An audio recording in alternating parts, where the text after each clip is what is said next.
Time to check in with Lisa Ruth, as she is uniquely qualified to give us our daily intelligence briefing, having served as a CIA analyst and now an analyst with LigNet. Lisa, thanks for checking in today from the Newsmax newsroom.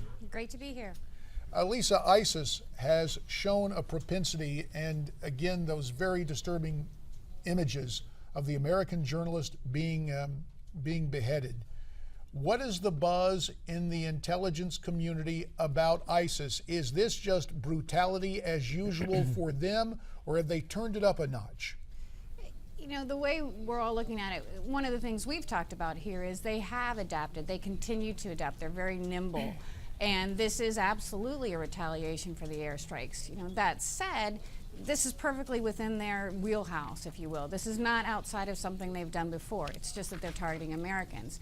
The other side of it, of course, is it does indicate that they have very clearly identified the United States as an enemy. This is consistent. It's not all that surprising. And if you look at their magazine that they are now putting out, they've actually said they've defined the United States as an enemy. And I think it ratchets up the level of danger, both in terms of Americans in the Middle East and North Africa and in the region, soft targets over there, and here at home.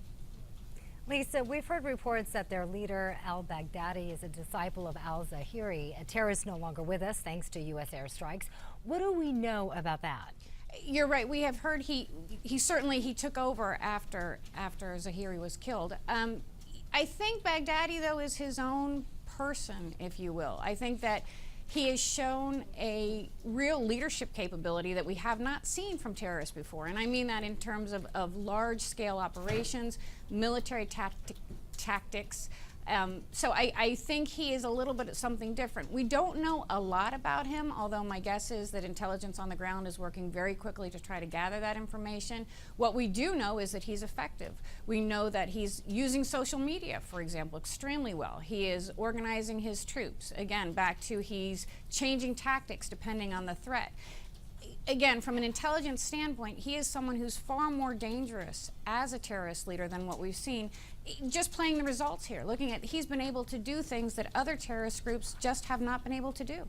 Lisa, as we understand it, a quick check of the al-Baghdadi resume shows that he spent a bulk of his time as, for lack of a better term, a man of the cloth, someone involved as a cleric, an Islamic cleric.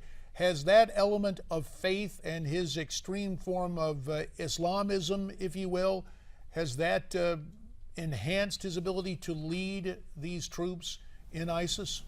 It absolutely has played, and as we know, when they went from ISIS to the Islamic State, one of the things they did was they named him head of that. He claims, we know from intelligence sources, he claims to be descended actually from Muhammad, and he does use this as a way to continue to gain supporters. You know, again, very murky whether that's true or not, but it almost doesn't matter whether it's true. It matters if the people over there believe him, and they certainly seem to, and that does raise his resume. Lisa, you mentioned also the use of social media, and I'd like you to compare and contrast.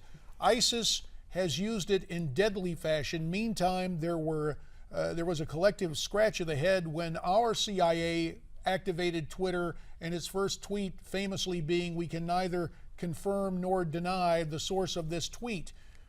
Is our CIA still using social media as almost entertainment for the American people, for comic relief, or are we engaged in serious counterintelligence and trying to sway hearts and minds with social media? We got about a minute left in this segment. In terms of the CIA Twitter account, I don't think we're doing that. I would hope we're using covert action plans to try to win hearts and minds. You know, that's something that had been cut back, but I think we're behind. If you look what's out there, the terrorists, both Al-Qaeda and ISIS, are certainly ahead of us in getting their message out. Lisa, Miranda has some questions for you, and I do too, and we want to get to some of those questions. We're going to ask you to stay through the break. We'll also be joined by James Carafano of the Heritage Foundation. So Lisa, your patience and continued presence would be greatly appreciated.